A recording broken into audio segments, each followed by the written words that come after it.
Welcome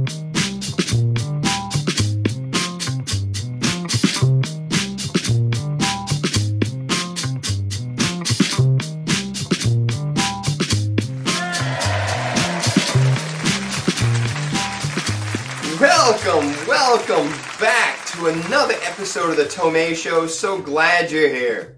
I've been reading a lot of the comments from you all, and I appreciate the positive feedback. Trying to put a smile on everyone's face, so good to hear that it's working so far. We have a magnificent show for you today. Tatt Momei is in the house. Yes. Some of you met him already. He made quite an impact. He actually has a new movie coming out, so looking forward to chatting with Tatt Momei. Well, I know spring break was a couple weeks ago, but I just got my pictures back from vacation. These three are my favorite. We have officially been doing distance learning now for over 30 days. 46 calendar days to be exact, and unfortunately, I just finished Netflix. So that was fun while it lasted. And finally, found an interesting op-ed the other day written by A Dog titled, "Why Not Work From Home Forever?" The counterpoint was written by A Cat, however, titled, "America Needs to Go Back to Work."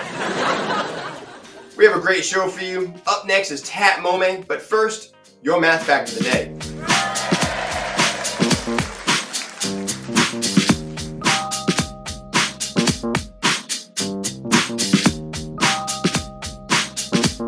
Welcome back.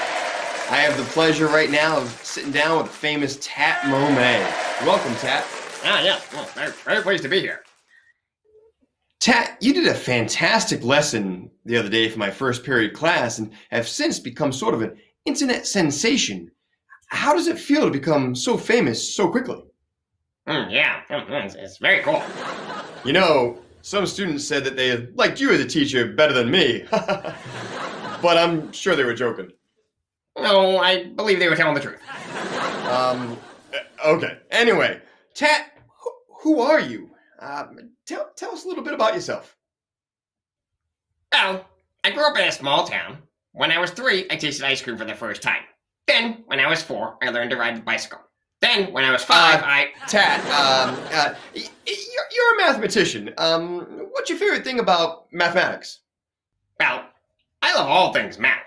You know, in some parts of the world, I am known as El Matematico. Oh, well, El Matematico. You also have a new movie coming out. Is that true? Oh, yes. It's a fantastic action thriller. Well, you know, we have a clip. Let's check that out.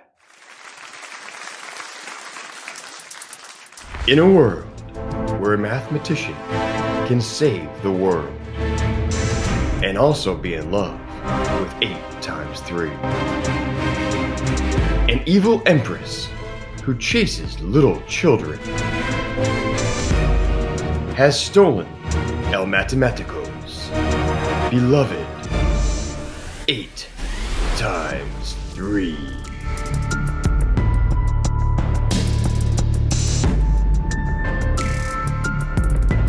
Times 3 is 24. Will he be able to save his love? 8 times 3. There will be romance. I love you, 8 times 3. There will be action. Get down! And more action. Get down again! El Matematico must stop the evil empress. Or will it be too late? Tatt Momei is El Matematico. Wow, looks great. Thanks so much for being here, Tatt. Hope you come back soon. Thanks. Oh, yes. I'd love to come back. Fantastic. Well, there you have it, folks. Tatt Momei, El Matematico. We'll be right back after this. Walking. It seems like it takes forever. And getting places is such an endeavor. Introducing running. Running is the new way to get to some place faster. You can run as a couple, or run alone, run in a crowd, or run on the phone. You can run to catch a bus, or run in the rain, run up some stairs, or just to remain. Running is good for young and old, so don't just walk, run and be bold. Run, because it's faster than walking. Paid for by the people who think walking is too slow Foundation. And now, that moment you've all been waiting for, your lesson of the day. What's going on? This is your lesson. I've switched over to teacher mode from TV host mode. We're going to be talking about similar figures. We're actually going to run through this really quickly because I don't think it's going to be overwhelming. Plus, I'm going to add the links to the videos on the Google Classroom site. I'm not going to include them on this video. As I'm looking at this page, I recognize a lot of you. Somehow you made the book. So it's congratulations. You are now published in an actual math book. So it's nice seeing your faces again. Okay, let's move down. So similar figures. Similar figures. The key point here is that similar figures are the same shape, but not necessarily the same size.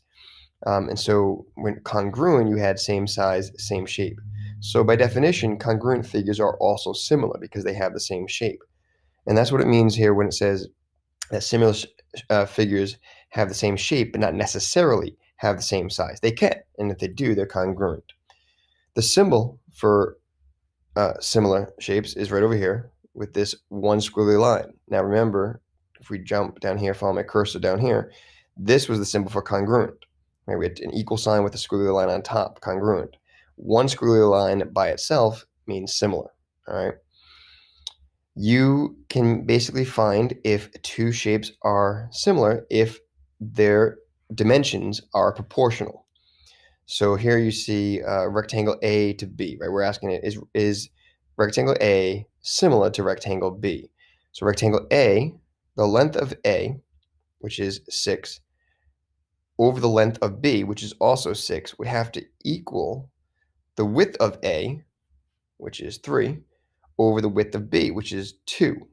And as you see, 6 over 6, which is 1, does not equal 3 over 2. Therefore, they are not proportional.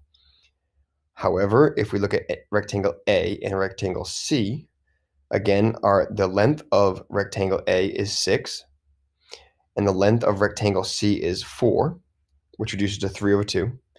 And the width of rectangle A is 3, and the width of rectangle C is 2, which is 3 over 2. They are the same, therefore rectangle A and C are proportional. So again, you would basically use proportions to find out whether the two shapes are similar. Here, when we're looking for an unknown side, we can use proportion and solve for the unknown using the cross products property. So if we're looking at these two triangles here, we see that this is 6 meters long. These two, if we're told these two triangles are similar, that means that 6 over 9 would have to equal 8 over x, right? Proportions. So we set this up here, 6 over 9 equals 8 over x, and then we cross multiply, right? 6 times x is 6x, 9 times 8 is 72. And what do we've done this 1,000 times in class. What's happening to x right now? It's being multiplied by 6. What can we do to reverse it? We can divide by 6 where both sides, right? So we divide by 6 on both sides, we get x equals 12. And that's how we go about finding the unknown side dimensions. So that's really it in a nutshell. We're not going to go too much further. Again, I'm going to add the links of what the book provides as well, but I'm going to add them to the Google Classroom page, not this. Other than that, have a great day and be well. Well, that's all the time we have today. Hope you enjoyed the show. Until next time, be calm, be brave. Everything will be okay.